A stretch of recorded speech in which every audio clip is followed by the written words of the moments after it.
الحمد لله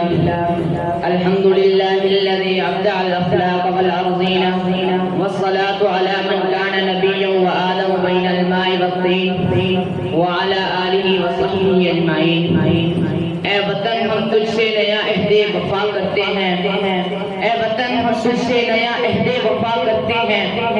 مال کیا چیز ہے جان فدا کرتے ہیں، سرخ ہو جاتی ہے جب صحن چمن کی مٹی، سرخ ہو جاتی ہے جب صحن چمن کی مٹی، پھر اسی مقام پہ پھول کھلا کرتے ہیں.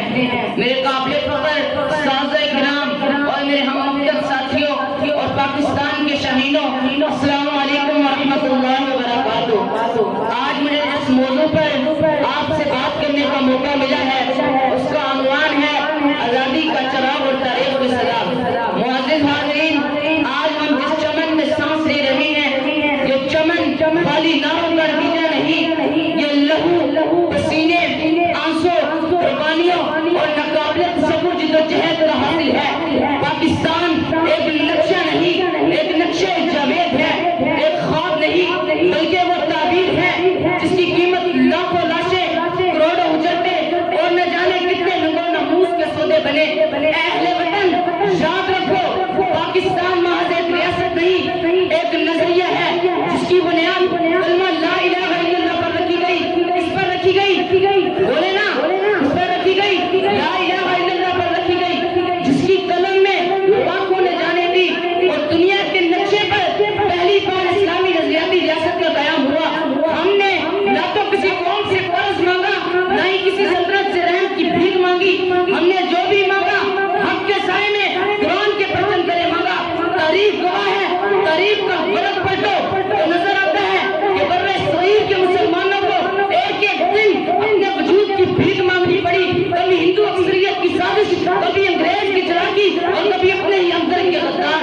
مگر پھر آیا وہ وقت جب ایک مرد کلندر نے آواز لگائی، خودی کو کر بلند اتنا، خودی کو کر بلند اتنا کہ اب تقدیر سے پہلے خدا بندے سے خود پوچھے خدا تیری رضا کیا ہے.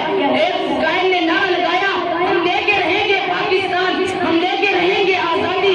یہ کیسے نہ دیں گے آزادی، ان کا باپ بھی دے گا آزادی. حق ہے ہمارا آزادی، ہم لے کے رہیں گے آزادی.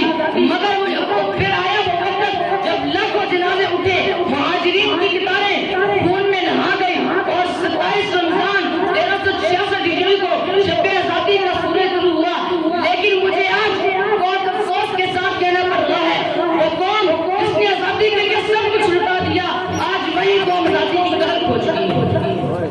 ہم نے تعلیم کو نظر انداز کیا، اخلاق کو چھوڑ دیا، قانون کو مسجد کے نیچے دفن کر دیا، حب الوطنی کو ماس تقریروں میں قید کر دیا. ہم نے قائد کے ویژن کو دفن کر دیا، اقبال کے خواب کو دھلا لیا. پاکستان کو قرضوں کی گٹھلی، سیاستدانوں کی جاگیر، مافیاز کی چراگاہ بنا دیا. مگر کیا سب کچھ ختم ہو چکا؟ نہیں، ابھی بھی وقت باقی ہے، ابھی بھی چراغ بجھا نہیں، ابھی بھی وہ قوم زندہ ہے جس نے اپنے آنکھوں سے طاقتور دشمن کو شکست دی تھی. اے نوجوانوں، یاد رکھو پاکستان تم سے ہے. تم قلم بنو گے، جہالت مرے گی. تم کتاب بنو گے، بدعنوانی دفن ہوگی. تم خیرات بنو گے، بیرونی طاقتیں تھر تھر کانپے گی. یہ وطن تب بدلے گا جب تم بدلو گے، یہ قوم تب اٹھے گی جب تم جاگو گے. آج کے لیے عہد کرو، تم قوم کے وفادار بنو گے، تم تعلیم کو سیاہ بناؤ گے اور جھوٹ فریب مکاری سے توبہ کرو گے. صداقت امانت شرافت کو شعار بناؤ گے.